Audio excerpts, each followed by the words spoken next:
Кажется, скоро будет дождик. Сейчас с вами идем в интересное место, в котором давно не были. Сегодня 29 сентября 2025 года. И идем мы с вами во дворик Бернардацци, или другое название — итальянский дворик. Снова здесь еще до сих пор ничего не сделали. Когда-то во дворике Бернардацци был ресторан Бернардацци. Здесь стояли столы с зонтами. Здесь все было в растениях, в красивых вазонах с цветами. Но, к сожалению, по-моему, уже с приходом войны ресторан закрылся. Во время войны бизнесу работать сложно. Посмотрите на детали. Здесь даже драконы изображены. Класс. Здесь так тихо, спокойно. Классная акустика. Всем привет из Одессы. Возможно, если бы я не говорила, что я показываю вам архитектуру Одессы, то вы бы подумали, что я хожу-нибудь где-то по улицам Италии.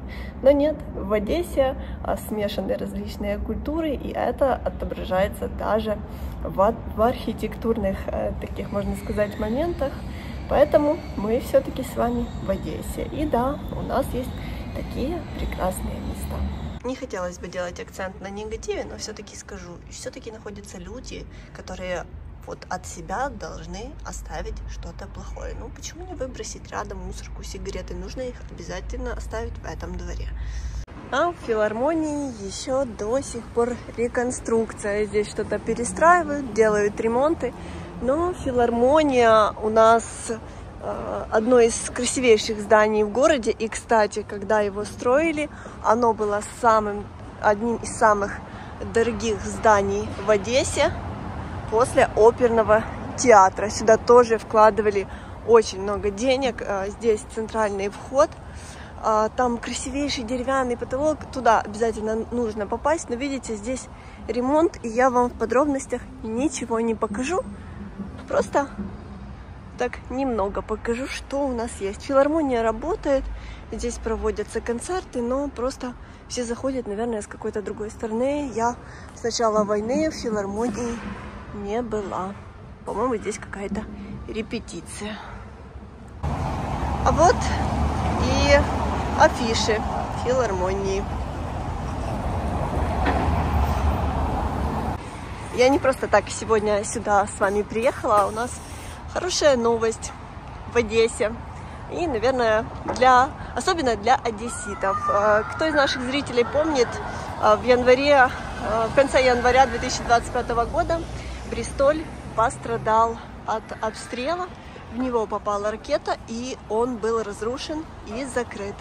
Но сейчас он снова открыл свои двери для посетителей. Для тех, кто не знает, Бристоль — это часть истории Одессы. Это здание — историческая архитектурная достопримечательность. И открыли даже ресторан Бристоль. Здесь я помню, как все было разрушено, ничего не работало. Le Grand Café Bristol. Ми знову працюємо з 7 до 11. Завтраки даже есть. You are welcome. Когда-то Бристоль завоевал себе имя самого шикарного отеля в Одессе. Исходя из информации в интернете, Бристоль – это единственный отель в городе, который располагает 2 президентскими люксами, а также эксклюзивными тематическими номерами от ведущих мировых дизайнеров. Это Fendi, Missoni и Ralph Lauren. И всего в отеле представлено 113 номеров, спа-центр с панорамным видом на город и конференц-залы. Ну, а видите, рядом здание еще не восстановили. О, у кого-то сегодня праздник. Класс. Я очень люблю отель Бристоль. И когда его разрушили частично, была очень расстроена. Мне всегда казалось, что в таких местах точно безопасно, потому что центр города под охраной ЮНЕСКО. И, может, здесь можно смело гулять, даже когда тревога, то не так страшно. Но на самом деле я ошиблась. И такое у нас произошло. Так что, когда тревога, нужно всем быть внимательными. Сегодня я прочла в пабликах, что сегодня день осеннего одиночества. И знаете, погода идеально этому соответствует. У нас собираются тучи, становится с каждым днем все холоднее и холоднее. На неделю обещают дожди. Ну и плюс другие события тоже немного портят настроение. Вообще сегодня должно было быть видео другим. Видео сегодня должно было быть дачным. Но вчера с нами произошла неприятнейшая история. И, к сожалению, до дачи мы не доехали. Расскажу вам сейчас не очень позитивную историю из нашей жизни. Почему видео должно было быть с дачи? Уже скоро сильнее похолодание, мы решили поехать на дачу, приготовить дом к зиме. Но, что вам сказать? Вчера утром был обстрел всей Украины. Ракеты летели со всех сторон. Мы проснулись в 4 утра, чтобы выезжать, потому что хотели утром уже быть на месте. И сидели, вот это мониторили, когда эти ракеты позбивают, куда они летят, потому что, поверьте, даже ты едешь и далеко, где-то над тобой просто пролетит эта ракета. Это очень страшное ощущение, и не хотелось бы лишний раз испытывать стресс.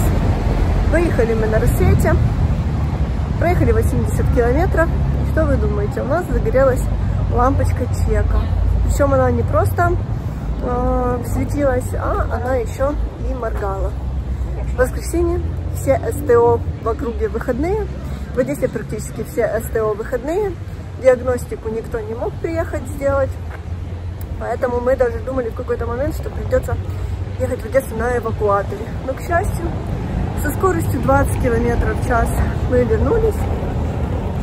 Новости неутешительные, машины нужно чинить. В общем, дачного контента пока не будет. Вот такие вот у нас истории. Так что, как вы поняли, сегодня день не только осеннего одиночества, но еще и день плохого настроения. Такса просто колбаска. Посмотрите. Идет такая деловая. Видно, что ее любят. Хозяин очень ее любит. В Одессе стоимость парковки в прошлом году была 20 гривен, в этом году 30 гривен за 1 час. В выходные дни есть бесплатная, вот даже здесь есть в праздничные дни бесплатная парковка, ну и ночью тоже есть бесплатная. Штрафы в 20-кратному размере накладаются. Люди не оплачивают парковку, очень часто это вижу, или паркуются в неположенных местах. И в городе сколько инспекторов, к чему я это говорю, потому что только что видела, как выписали человеку штраф.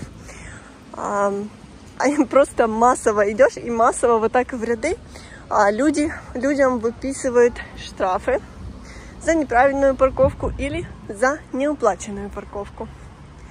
С этим сейчас все строго. Раньше такого не было. Раньше все бросали машины, кто как и кто где хотел. Но потом все изменилось.